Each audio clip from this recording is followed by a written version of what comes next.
Hey everyone, hope you're doing well. On this takeaway, we had a couple different conversations today, and one of the things that we spoke about in the very beginning, and something that I'm currently working on as well, is creating filters in your business. Kind of these ways to kind of filter out whether or not you need to be focusing on this new opportunity, focusing on this task, whatever the case may be. And what I am currently working on myself is one of the filters can be core values, right? You know, what are the core values of who you are? You know, if you're hiring people, if you're a broker owner, a team lead, if you're hiring staff, whatever the case may be, you know, for me, my core values are becoming one of the filters for people that I bring on. For me personally, it's for my ISAs. So that's a way to set up a filter.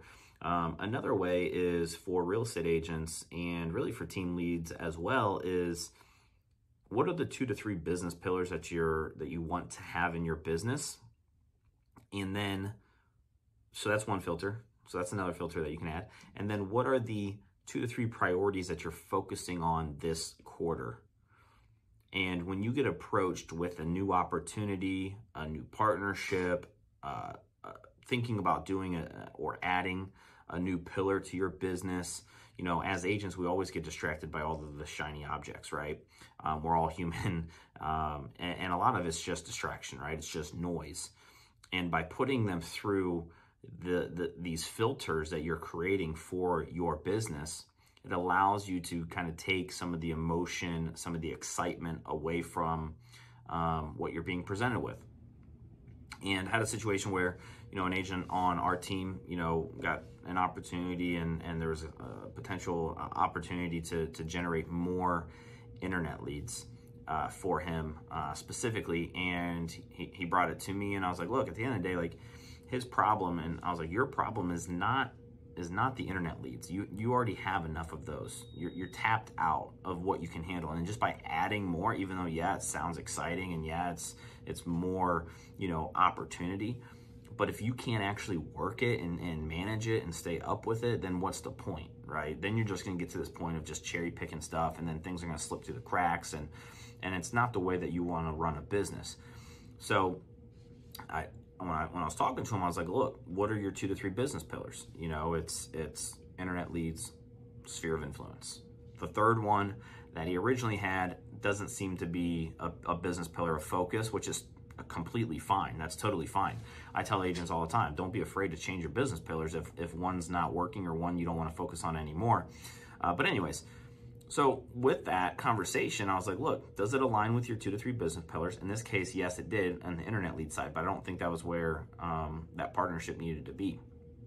I said, if I were you, what I would do, and at this point of your career, I would focus on what is this partnership and how can it help me be better, and what systems can it provide for me to stay in front of my past clients in my sphere of influence, because that is a business pillar that he's currently building.